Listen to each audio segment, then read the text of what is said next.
محمد مصطفیٰ کے نعت کے شوقین کا جلسہ، حقیقت میں محبت پیار کے آئین کا جلسہ ہے۔ علامہ انوار اور قاری سجاد ہے آئے، عظیم الشان ہے کتنا کلیم الدین کا جلسہ، عظیم الشان ہے کتنا کلیم الدین کا جلسہ۔ علامہ انوار ہیں آئے، قاری سجاد ہیں آئے، عظیم الشان ہے کتنا کلیم الدین کا جلسہ۔ عشق و الفت کا باب ہے جلسہ، کس قدر لاجواب ہے جلسہ، اہل جلسہ تمہیں مبارک ہو، ہر طرح کامیاب ہے جلسہ۔ اب آئیے بہت ہی ادب و احترام کے ساتھ جماعت اہل سنت کے علمی اور روحانی شخصیت، تاجدار اقلیم و معرفت و طریقت، ناشر مسلک اعلیٰ حضرت، نفذ علم و حکمت، سماعت الشیخ، فضیلت علم، خلیفہ حضور تاج الشریعہ حضرت علامہ انوار الحق صاحب اللہ کا استقبال اس شعر کے ساتھ کہ عقیدت سے نوازا ہے، محبت سے نوازا ہے۔ ہم آج کے میلاد میں سب سے لاسٹ مرتبہ کہہ رہے ہیں، کہہ دیجئے سبحان اللہ۔ عقیدت سے نوازا ہے، محبت سے نوازا ہے، امام اہل سنت کی امانت سے نوازا ہے، بلندی کی دلیل اب اس سے بڑھ کر اور کیا ہوگی، انہیں تاج الشریعہ نے خلافت سے نوازا ہے۔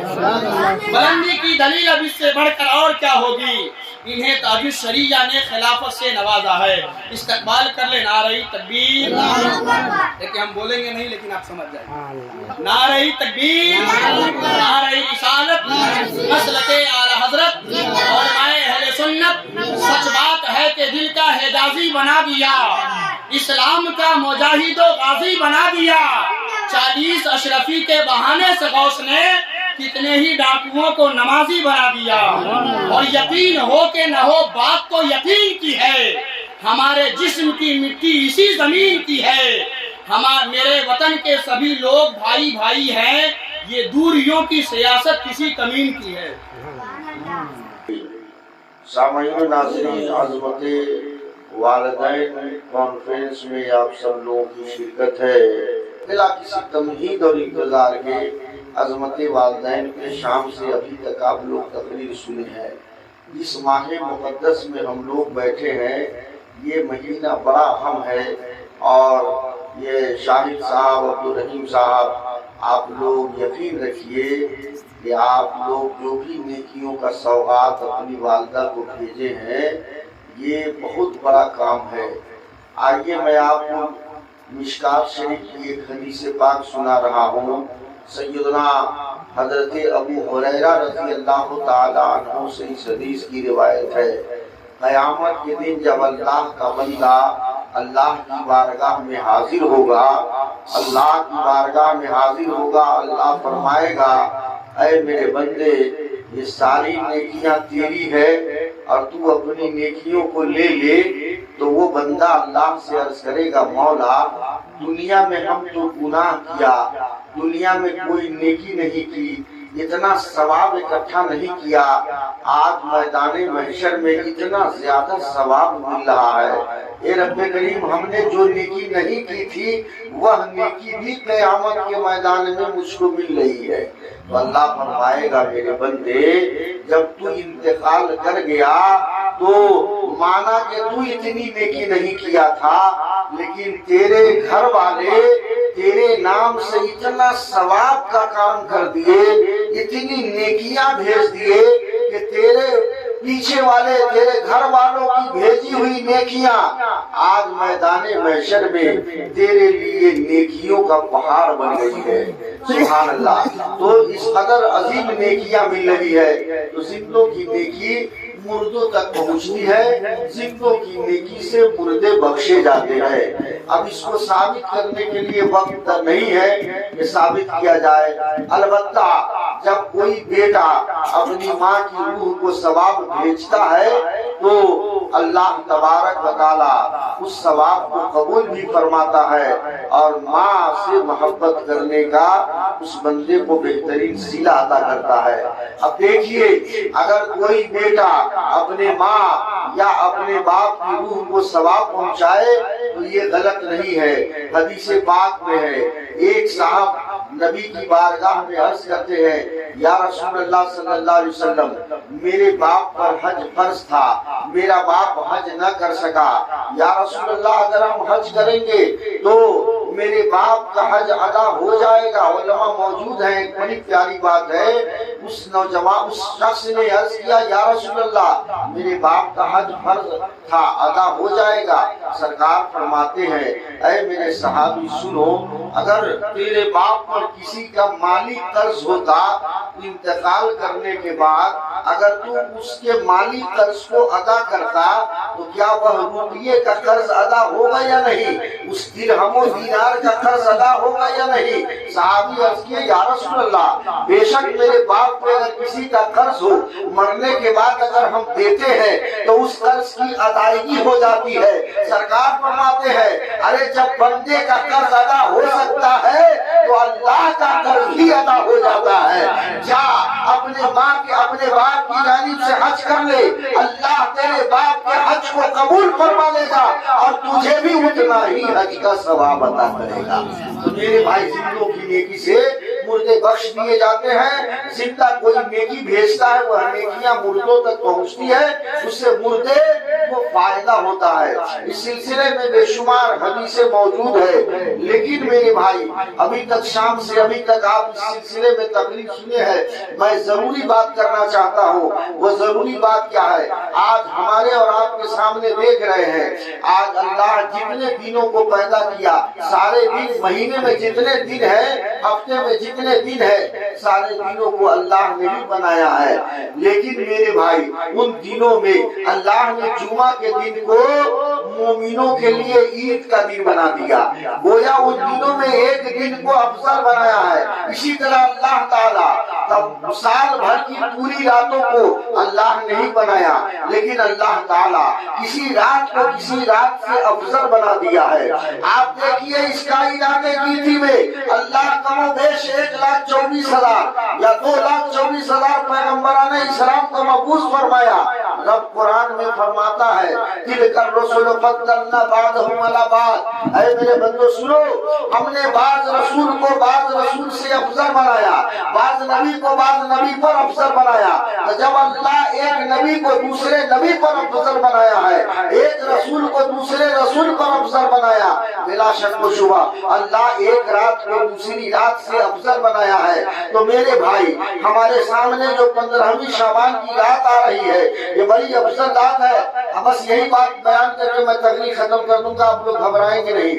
دیکھیے حضرت علی کرم اللہ وجہ کریم سے اس حدیث کی روایت ہے، ترمذی شریف میں باضابطہ شعبان کی فضیلت پر ایک باب ہے، ابن ماجہ کی حدیث میں شعبان کی فضیلت پر ایک باب ہے، اسی کے اندر حضرت علی کی روایت ہے۔ حضرت علی کرم اللہ وجہ کریم فرماتے ہیں، سرکار فرماتے ہیں کہ جیسے ہی 15ویں شعبان کی رات شروع ہوتی ہے، یعنی سورج غروب ہوتا ہے، تو سورج غروب ہونے سے لے کر صبح صادق تک اللہ تبارک و تعالی آسمان دنیا پر اپنی شان قدرت کے مطابق نزول فرماتا ہے اور اپنے بندوں کو آواز دیتا ہے، اے میرے بندوں ہو آؤ میری بارگاہ میں، اگر تم گنہگار ہو گناہ سے معافی مانگو، اللہ تیرے گناہوں کو معاف کر دے گا۔ ہے کوئی بیمار جو شفا کی بھیک مانگے اسے تندرست کر دیا جائے گا، ہے کوئی جو محتاج ہو مجھ سے مانگے میں اسے غنی کر دوں گا۔ اللہ کی رحمت اپنے بندوں کو آواز دیتی ہے۔ اسی حدیث میں حضرت علی کی روایت سے اس حدیث میں بیان ہے کہ اللہ تبارک و تعالی بندے کی تقدیر کو اسی رات میں فرشتے کے حوالے فرماتا ہے۔ میرے بھائی آپ کے ہندوستان میں جو یہ پورا ملک چلتا ہے، تو اس پورے ملک کو چلانے کے لیے سال میں ایک دن بجٹ بنتا ہے، ایک دن بجٹ پاس ہوتا ہے سنسد میں۔ اب بجٹ پاس ہو گیا، اب وہ بجٹ پورے سال بھر ریلیز ہوتا رہتا ہے، جس وبھاگ کو جتنا پیسہ ملنا ہے اس کو ملتا رہتا ہے۔ بلا شک و شبہ پورے سال بھر کا جو آپ کا بجٹ ہے، پورے سال میں آدمی کب کس حال میں رہے گا، وہ سارا بجٹ اللہ تعالیٰ بندے کا بجٹ فرشتے کے حوالے فرماتا ہے۔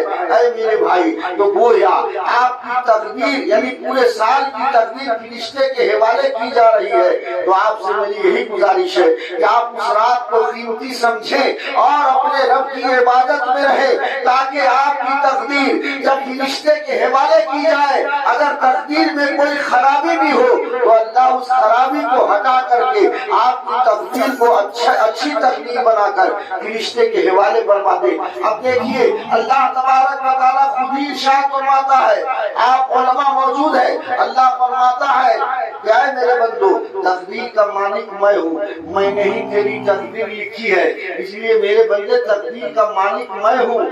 اگر تو نیکی کرے گا، اگر تو اپنے رب کو یاد کرے گا تو معلوم ہے اللہ قرآن میں فرماتا ہے یمحو اللہ ما یشاء، یمحو اللہ ما یشاء، اللہ جب چاہتا ہے بندے کی تقدیر سے کچھ باتیں جو خراب کی بات ہے، اللہ جب چاہتا ہے تو تقدیر کی بات کو مٹا دیتا ہے، وَيُثْبِتُ بِهِ، اور اللہ جب چاہتا ہے بندے کی تقدیر میں اچھی بات لکھ دیتا ہے۔ رب جب چاہتا ہے مٹا دیتا ہے، رب جب چاہتا ہے بندے کی تقدیر میں اچھی بات لکھ دیتا ہے۔ اور یمحو اللہ ما یشاء وَيُثْبِتُ بِهِ عندہ ام الکتاب، اللہ ہی کے پاس آپ کی کتاب موجود ہے، یعنی پوری تقدیر اللہ کے لوح محفوظ میں محفوظ ہے۔ تو میرے بھائی، اللہ مالک کل ہے، آپ اللہ کی عبادت کرتے رہیں تاکہ اللہ آپ کے سجدے کو دیکھے، آپ کی عبادت و بندگی کو دیکھے، تو اللہ آپ کی تقدیر میں اگر خرابی بھی ہو تو اس خرابی کو مٹا کر اچھائی لکھ دے۔ اس لیے پیارے، اس رات کو قیمتی جانیے اور اس رات کے آخری حصے میں قبرستان کی حاضری دیجئے، اپنے مرحومین کے لیے دعائے مغفرت کیجئے۔ آج یہ شاہد بابو یا عبدالرحیم صاحب یا ان کے بھائی لوگ مل کر جو کام کیے ہیں، یہ بہت اچھا کام ہے، یقیناً ان کی والدہ ان کے لیے دعا دے رہی ہوگی۔ یہ آخری بات ہے کہ جب کوئی کسی کو سوغات دیتا ہے تو دنیا کا ماحول ہے، یا جب کوئی ایک آدمی دوسرے آدمی کو سوغات دیتا ہے تو لوگ یہ سوچتے ہیں کہ اس کے سوغات میں کچھ اضافہ کر کے اس کو لوٹا دیا جائے، یہی نا ماحول ہے۔ بلا شک و شبہ جب زندوں کا معاملہ ہے کہ یہ نیکیوں کا سوغات کسی مرحوم یا مرحومہ کو بھیجتے ہیں تو وہ مرحوم اور مرحومہ اللہ سے اتنی زیادہ دعا کرتے ہیں کہ جتنی نیکی یہ بھیجے ہوئے ہیں اس نیکیوں سے بڑھ چڑھ کے وہ مردے دعا کی بدولت ان کو واپس کر دیتے ہیں۔ اس لیے اپنے مرحومین کو یاد رکھیے۔ رب کریم کی بارگاہ میں دعا ہے، اے میرے اللہ تو مالک کل ہے، اپنے فضل سے، اپنے کرم سے، اپنے نیک بندوں کے وسیلے سے مولا تعالیٰ جس مرحومہ کی روح کو ثواب پہنچانے کے لیے جشن عید میلاد النبی کا جلسہ سجایا گیا ہے، مولا اس میلاد النبی کی برکت سے اس مرحومہ کے تمام گناہ کبیرہ اور گناہ صغیرہ کو معاف کر دے۔ اے اللہ، ان کے گھر سے جتنے لوگ گزرے ہیں مولا، یہاں بھون پرساد کے قبرستان میں جتنے مرحومین آرام فرما ہے مولا، سب کی مغفرت فرما، سب کے قبروں میں رحمت و انوار کی بارش برسا، سب کے قبروں میں جنت کی بہاریں عطا فرما۔ آمین ثم آمین بجاہ حبیب کا سید المرسلین۔ استغفر اللہ ربی من کل ذنب واتوب الیہ۔ سب لوگ کلمہ طیب پڑھیے، لا الہ الا اللہ محمد رسول اللہ وما علینا الا البلاغ المبین۔ وآخر دعوانا الحمدللہ رب العالمین۔ اسلام زندہ باد، فیضان شب برات پائندہ باد۔ آئیے سب لوگ کھڑے ہو کر کے صلاۃ و سلام کریں۔